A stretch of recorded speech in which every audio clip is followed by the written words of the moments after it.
खुलुमबाय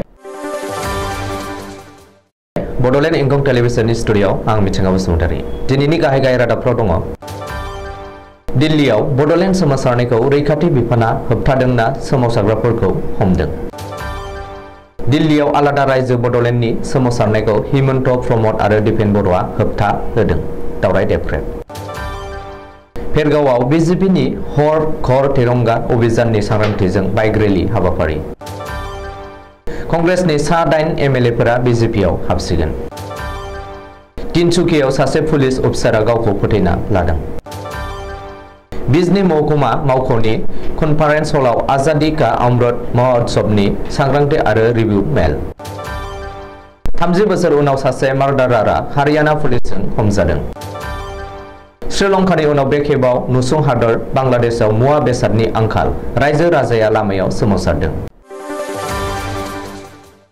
दानिया फैदो आबुं रादाबाव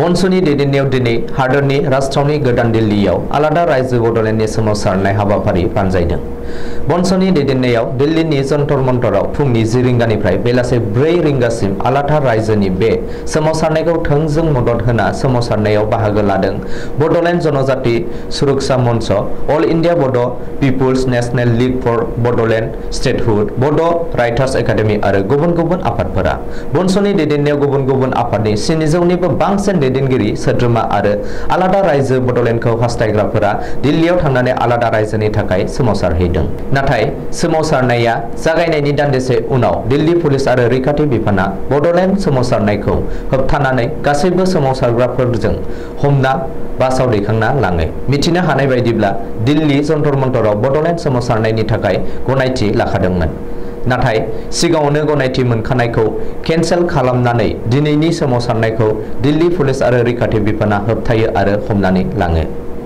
ओरैहाय रैखाथि बिफानजों हमना लांजानाय सोमावसारग्राफोरा पुलिस थाना सिङावनो बर' हारिनि दोरोङारि मोसानायखौ मोसानानै रंजानाय लादों होननानै मिथिनो हादों ओरैहाय जन्तर मन्तराव बड'लेण्ड दाबिना सोमावसारग्राफोरखौ गोदान दिल्लीनि डिस्ट्रिक्ट मन्दिर महोत्सवआव थानाय साइबार पुलिस स्टेशनाव हमना दोनदों आरो हमना लांजानाय सोमावसारग्राफोरा पुलिस थाना सिङावनो बर' हारिनि दोरोङारि मोसानायखौ मोसानानै रंजानाय लादों आरो बड'लेण्ड दाबिनि स्ल'गान होनानै होस्रिखावदों होननानै मिथिनो हादों मख'नो गोनांदि गनायथि मोनखानायनि उनावबो रैखाथि बिफाना फैनानै सोमावसारनायखौ होबथाफैना हमना लांनाय जाथाया माखासे सोंलु सिखांदों आरो बेनि थाखाय बनसुनि दैदेनगिरिफोर आरो मदद होनाय आफादनि दैदेनगिरिफोरा आसाम सरकारखौ गोख्रों रावजों सोंखारिदों बनसुनि दैदेननायाव सोमावसारग्राफोरखौ पुलिसा हमना लांनायाव गिबि मन्थ्रि डक्टर हिमन्त बिश्व शर्मा बिटिआरनि गाहाय प्रमद बर' आरो एबसुनि आफादगिरि दिपेन बर'नि आखाइ दं होननानै दाबि खालामदों बड'लेण्ड जनजाति सुरक्षा मंचनि दैदेनगिरि दावराव देख्रेब नार्जारिया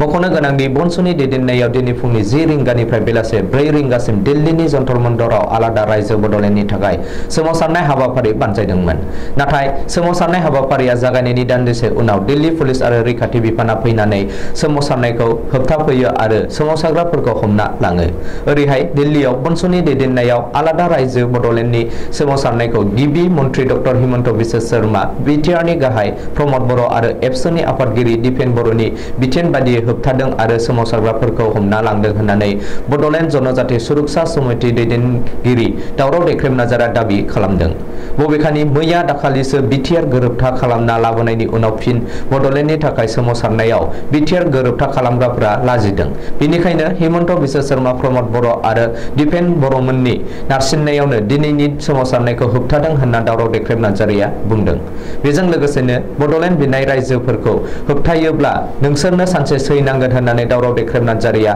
बिटिआरनि गाहाय प्रमद बर' आरो एबसुनि आफादगिरि दिपेन बर'खौ हुमखि होदों बबेखानि बनसुनि दैदेननायाव आलादा रायजो बड'लेण्डनि सोमावसारनायखौ ससेयावनो होबथादोंब्लाबो सोमावसारनाया गाहामैनो जाफुंसारदों दाबि दावाफोरखौ बेफोरखौ सोरखारनो हरनो हादों आरो दाबिलाइ गथायनो मोनदों होननानै दावराव देख्रेब नार्जारिया बुंदों। ओरैहाय प्रमद बर'नि दैदेननायाव एबसुआ आलादा बड'लेण्ड रायजोनि सोमावसारनाया नंखाय सोमावसारनायमोन, रायजोफोरखौ थगायनाय आन्दालनमोन, बेनिखायनो बै समनि सोमावसारनायखौ रावबो होबथायाखैमोन होननानैबो दावराव देख्रेबा गोख्रों अजद होदों।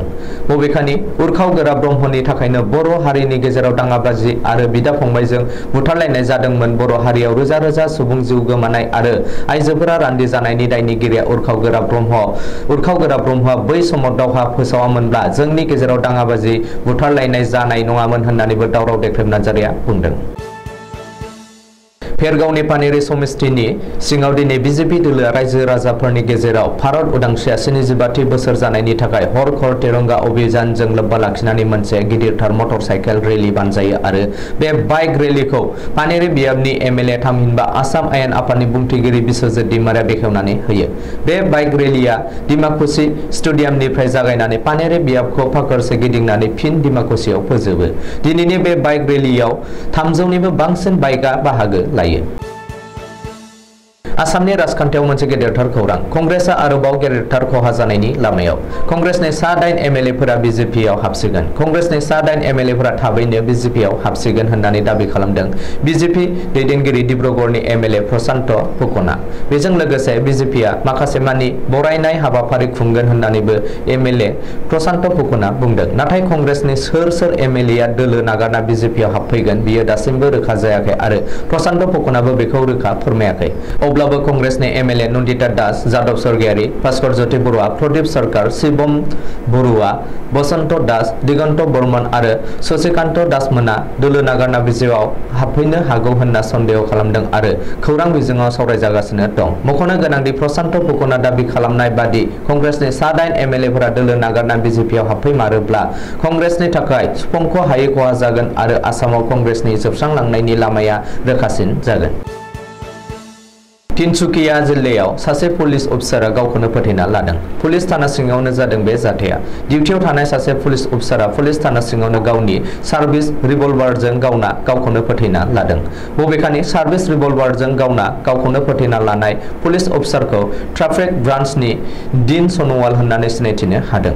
रिपर्टनि बायदिब्ला डीन सनवाला सार्भिस रिभल्भारजों गावनि खर'आव गावना लानायनि उनाव गोख्रैनो देहा फाहामसालियाव थिसननाय जादोंमोनब्लाबो डाक्टारा थैबाय होननानै फोसावो।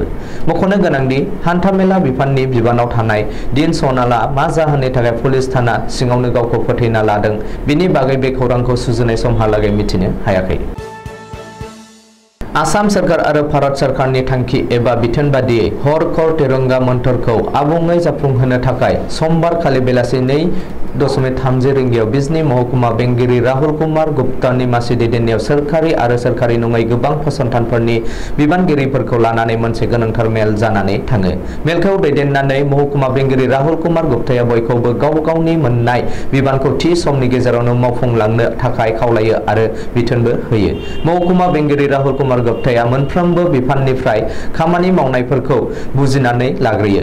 बिजनी बिडिसि फोथाराव फैगौ 15 आगस्तआव 75 बोसोर उदांस्रि सानखौ आजादी का अमृत महोत्सव फोरबोजों गाजा गोमजायै खुंफुंनो साखाफारा जानो आरो फैगौ 13 आगस्तनिफ्राय 15 आगस्तसिम नखरफ्रामबो माहारियारि फिरफिला दैखांना लानो थाखाय बयखौबो खावलायदों। बे रिभिउ मेलाव सावस्रि बिफान, मोब्लिब बिफान, सोलोंथाइ बिफान, हाग्रा बिफान, पुलिस, पिडब्लिउडि आरो गुबुन गुबुन साखाथि फाखाथि थानाय माखासे सोरखारि नङै फसंथानफोरनि दैदेनगिरिफोरा बाहागो लादोंमोन।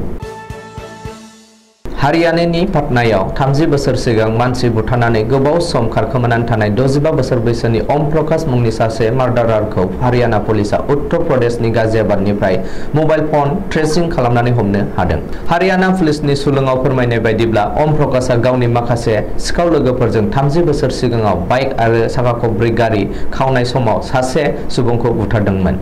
बिनि उनाव न'निफ्राय खारखोमानानै उत्तर प्रदेशआव गावखौनो पासा मुंजों सिनायथि होयो आरो बियो बियो 12 बोसोर समहालागै मोनसे जायगानि रावारि सावथुनाव फावखुंगुर महरै खामानि मावबोदोंमोन।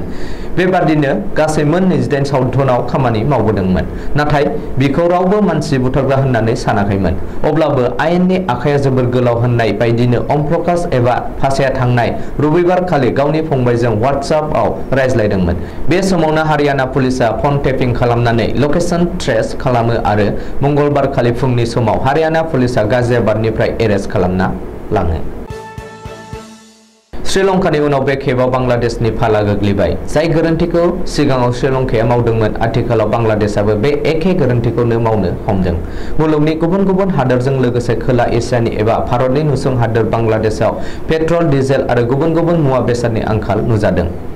शनिबार खालि बांलादेश सोरखारा पेट्रल डिजेलनि बेसेनखौ थोंजोङै 52% बांहोनायाव रायजो राजाया लामायाव ओंखारनानै सोरखारनि बेरेखायै सोमावसारदों। आथिखालाव बांलादेशआव लिटारसे पेट्रलनि बेसेना 130 थाखा रां आरो लिटारसे डिजेलनि बेसेना 135 थाखा रां जाहैबाय। सुलुङाव फोरमायनाय बायदिब्ला रासिया आरो इउक्रेननि दावहानि उनाव बांलादेश पेट्रलियाम कर्परेसनआ आथिखालाव 8 बिलियन थाखा एबा 85 मिलियन आमेरिकान डलार खहा जानानै दं। बेफोरनि अनगायैबो गोबां बिथिङाव बांलादेशनि रां बाख्रिया लांदां जानो हमदों। बेनिखायनो आथिखालाव बांलादेश सोरखारा IMF निफ्राय 406 बिलियन डलार दाहार बिदों। ओजोंहाय बे खाबुखौ चाइनाया लानो खाबु नागिरदों। दिनैनि रादाबा एसेनोसै। गोजोन्थों।